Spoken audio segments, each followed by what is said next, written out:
Hey, salut à toi et bienvenido a todos, hein, désolé pour l'accent. Alors aujourd'hui, pour changer un peu et se remettre aussi en question, c'est important toujours pour progresser, eh bien je te propose donc que nous prenions le temps quand même de décortiquer un petit peu les fameux ETF mondes nous entourant hein, au sein de notre petit PEA. Petit rappel rapide concernant ces produits financiers, très rapide, hein, promis. Un ETF, c'est donc un tracker ou un suiveur, si tu veux, dont le job consiste à répliquer le plus fidèlement possible un indice boursier. Et le fameux indice boursier de référence de ces ETF mondes, c'est donc le fameux MSCI World, avec, pour info, MSCI qui signifie Morgan Stanley Capital International. C'est une ancienne division de Morgan Stanley qui est devenue indépendante en 2007. Et MSCI est donc aujourd'hui l'un des plus grands fournisseurs d'indices boursiers dans le monde, à l'image du MSCI World ou du MSCI Emerging Markets par exemple. Mais bref, celui qui nous concerne aujourd'hui est donc l'indice boursier MSCI World. Il est né en 1987, il me semble, hein, presque comme moi.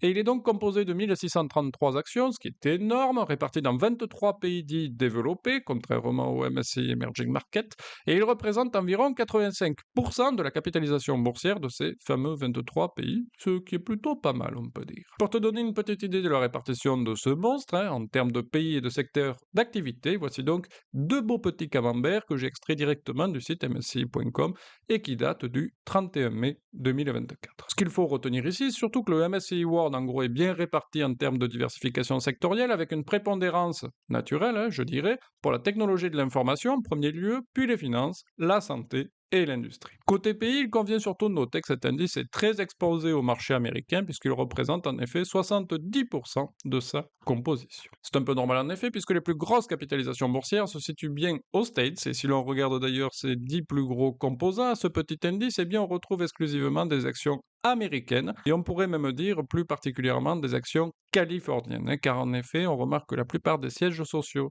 de ces immenses entreprises sont stockés là-bas et d'ailleurs, comment leur en vouloir, hein?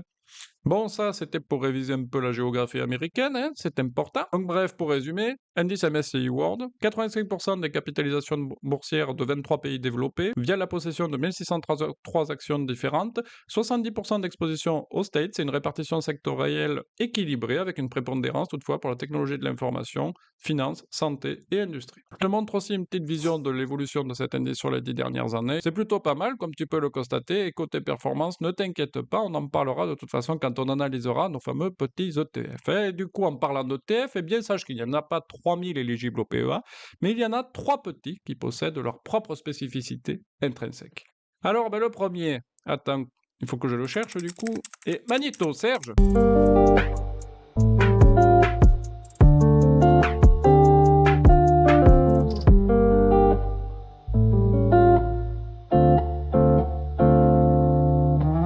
Désolé, mais dès qu'il voit un petit temps mort, ce petit générique, il faut qu'il s'y incruste systématiquement.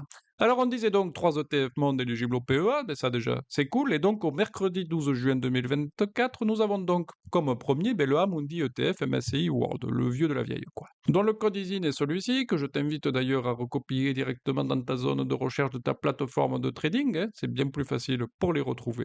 Je te le mettrai d'ailleurs en détail dans les commentaires, ce petit c'est plus pratique pour faire un petit copier-coller.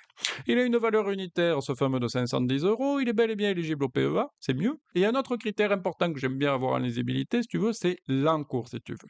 Et pour obtenir cette information, bien en général, je m'en vais faire un tour du côté de Zone Bourse, c'est un site que j'adore, et du coup, je vais piocher ces infos directement ici, si tu veux. Et donc, pour ce fameux petit ETF, nous avons donc un encours de 3,4 milliards ou 3400 millions, ce qui est tout simplement colossal, mon ami, hein. J'aime bien, si tu veux, avoir un encours élevé, car cela permet, je te dirais, de s'assurer de la pérennité de cet ETF et de ne pas se retrouver un jour avec soit un ETF pas forcément choisi, soit des sous-sous sur le compte qu'il va falloir replacer, donc qui vont inclure des frais de trade particulièrement pénibles. Bref, opter pour un ETF avec un encours faible risque de rogner potentiellement ta rentabilité ou de te voir attribuer un ETF que tu n'as pas choisi, donc c'est pas cool. Alors que la probabilité de voir disparaître un ETF avec un fort encours demeure extrêmement faible. Donc comme tu peux le voir, celui-ci, la probabilité qu'il disparaisse, elle est quand même très très faible. Une fois qu'on a chopé l'encours sur Zone Bourse, on va pouvoir aller faire un tour du côté de son DIC ou document d'information clé que l'on peut attraper directement depuis le site Boursorama. C'est pas formidable ça? Donc ici, en général, les trois infos que je récupère principalement sont déjà, je m'assure que ce petit ETF court bien après le bon lièvre, hein, c'est important. Et pour cela, je vérifie simplement que son objectif est donc bien de répliquer le MSCI World, c'est mieux, avec le moins d'écart possible, hein, c'est encore mieux. Ensuite, je vais regarder sa petite politique de distribution à celui-ci et on s'aperçoit que notre petit est dans la catégorie des ETF capitalisants. Ouf, En effet, pas de distribution de dividendes prévue pour lui, ils sont tout simplement réinjectés dans l'ETF en question. Et à titre personnel, comme je réinvestis la totalité de mes dividendes, afin de profiter des intérêts composés, si tu te rappelles, eh bien c'est mieux pour moi qu'ils soient réinvestis en direct, car cela m'évite à avoir à repayer des frais de trade si j'avais réinvesti ces dividendes. Donc le côté distribution, à titre personnel, n'aurait aucun sens ici à mon goût. Et pour finir, eh bien, on peut regarder aussi ces putains de frais de gestion, pardi, qui sont donc, comme tu peux le voir ici, de 0,38% par an de la valeur de ton investissement. Donc, plus tu fais des plus-values et plus tu raques, évidemment. À défaut, et presque heureusement, j'ai envie de dire que ce sont les seuls frais applicables, heureusement ça suffit, sauf les frais à chaque trade, bien entendu. Toutefois, et comme je suis de naturel pénible, tu le sais maintenant, ce fameux DIC ou le site Boursorama n'étant tout simplement pas assez complet à mon goût, eh bien j'ai pour habitude, si tu veux, d'aller faire un petit tour de préférence directement chez l'émetteur de l'ETF en question. Donc ici, c'est le petit Tamundi, tout simplement. Donc ne t'inquiète pas, comme tu m'es sympathique, je te mettrai directement le lien dans le commentaire de cette petite vidéo si jamais tu veux y aller y faire un tour. Et donc ici, on va pouvoir retrouver encore plein d'informations particulièrement intéressantes pour notre analyse. Comme déjà, ce qui est intéressant ici, c'est déjà qu'on a un comparatif entre la composition de l'indice de référence et la composition de l'ETF. Et c'est pas mal de l'avoir à l'esprit, car en effet, on s'aperçoit que cet ETF, et comme les deux autres d'ailleurs, sont des ETF que l'on appelle synthétiques, à la différence d'un ETF physique. En gros, un ETF physique va investir, si tu veux, dans les mêmes actions que l'indice et pondérer naturellement de la même manière que l'indice. Sauf qu'ici, comme tu le vois, on est face à un ETF synthétique que l'on appelle, puisque comme tu t'en aperçois, il investit dans des actifs complètement différents de celui de l'indice de référence. Tu imagines déjà la stupéfaction et le désenchantement sur ton petit visage, mais même si nous aurions logiquement préféré un ETF physique, c'est normal. Ce qui va nous importer surtout, je te dirais, c'est que cet ETF, bien que synthétique, réplique toutefois à la perfection notre fameux indice de référence, donc l'indice MSCI World. Donc là, ce qui est particulièrement intéressant, c'est de regarder, si tu veux, le petit comparatif entre les deux. En général, je me focalise sur la performance calendaire et je m'aperçois donc que de 2014 à 2023, je n'ai jamais eu un écart de plus de 1% par rapport à la performance de l'indice. Donc oui, on peut dire que ce petit ETF, bien qu'étant synthétique, réplique extrêmement bien notre indice de référence. Et donc ça, c'est validé également. Maintenant qu'on a vu ensemble la qualité de la réplication à ce petit, on peut aller voir son ancienneté. Donc il a eu une création initiale, celui-ci en 2009, et puis il a fusionné en 2018. Et on s'aperçoit au vu de la corrélation entre les performances que la réplication reste extrêmement correcte depuis cette fameuse année 2018. Donc j'ai envie de dire que pour ce petit, tout va plus que bien, exception faite naturellement des frais de gestion pour 0,38%. Après, comme on achète rarement des ETF pour le plaisir, à titre personnel, je préfère aller au resto. Oui, je suis gourmand. Eh bien, je te propose que nous notions également sa performance cumulée sur les 5 dernières années, histoire de nous rassurer, tout simplement. Eh bien, sache que nous sommes donc à 85,10% pour ce petit sur les 5 dernières années, ce qui est tout simplement plutôt pas mal et bien en adéquation avec la performance de l'indice de référence. Puisque sur les 5 dernières années cumulées, il y a 1,02% de différence, ce qui est plutôt pas mal. Donc voilà, je crois qu'on a fait le tour pour ce petit. J'ai envie de dire, comme on dirait Jacques Brel, au suivant. Et en suivant, justement, nous avons donc l'ancien Lixor PEA MSCI World, que j'avais d'ailleurs à titre personnel dans mon portefeuille et pour lequel j'ai reçu un petit courrier sympathique de la part de Boursorama m'informant que celui-ci allait tout simplement changer de nom pour devenir le second ETF monde éligible au PEA que nous allons regarder aujourd'hui. Et il s'agit donc du Amundi MSCI World Distribuant.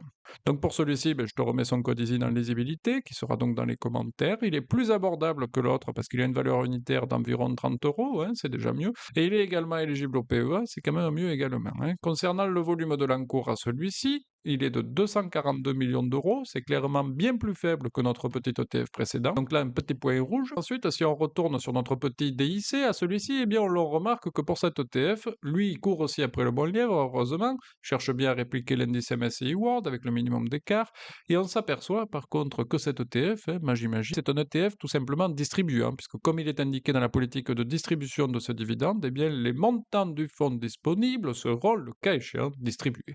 Mais nous n'avons pas encore de lisibilité claire sur cette distribution, car en effet, cet ETF date du 15 mars 2024, et cela constitue ses premiers pas dans la distribution, puisqu'avant, le Lixor était un ETF capitalisant.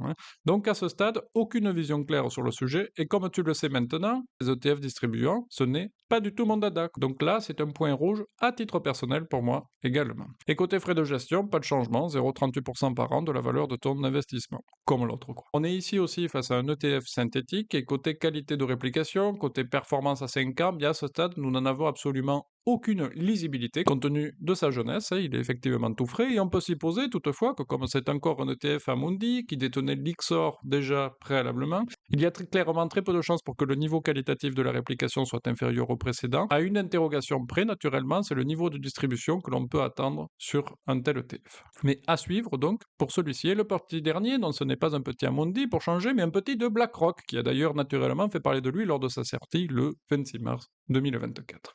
Et son petit nom à lui, c'est donc le iShares World Swap PEA UCITS ETF Euro AQ. AQ pour accumulatif ou capitalisant, c'est la même chose, hein.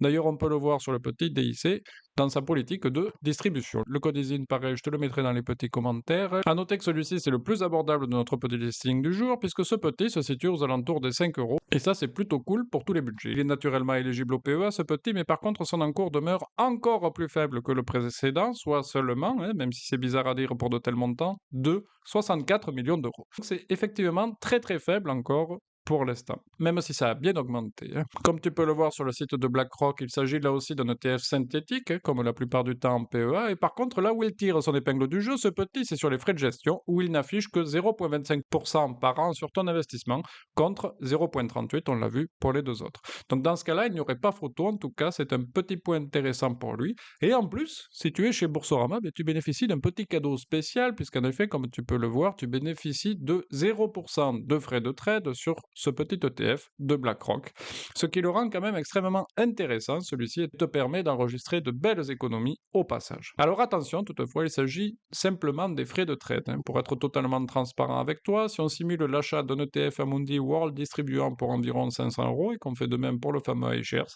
il y en a un qui va me coûter 3,87 euros, mais l'autre ne va pas être totalement gratuit, il va me coûter aussi 1,50 euros. Voilà. Naturellement, par contre, si tu investis régulièrement sur ce petit, ce que je te conseille d'ailleurs de faire, cela devient extrêmement avantageux à la longue. Comme celui du dessus, pas de miracle, hein, comme côté performance ou qualité de réplication patati patata, eh bien nous n'aurons là non plus aucune lisibilité particulière à ce sujet, puisque celui-ci demeure également tout frais pour avoir encore un point de comparaison, et c'est vraiment dommage d'ailleurs. Bon ben voilà, je crois que j'ai fini pour ce petit tour d'horizon des ETF éligibles au PEA, j'espère que tu y verras plus clair, mais on retient quoi du coup au final? Eh bien pour moi c'est très simple, hein. À titre personnel, je préférerais toujours la sécurité et la capitalisation. Donc en gros, pour mon petit listing préférentiel, j'opterai en premier pour le petit Amundi capitalisant, pardi, hein. La grosse volumétrie de son encours associée à la qualité de sa réplication et son modèle par capitalisation me font naturellement vouloir conserver celui-ci, hein.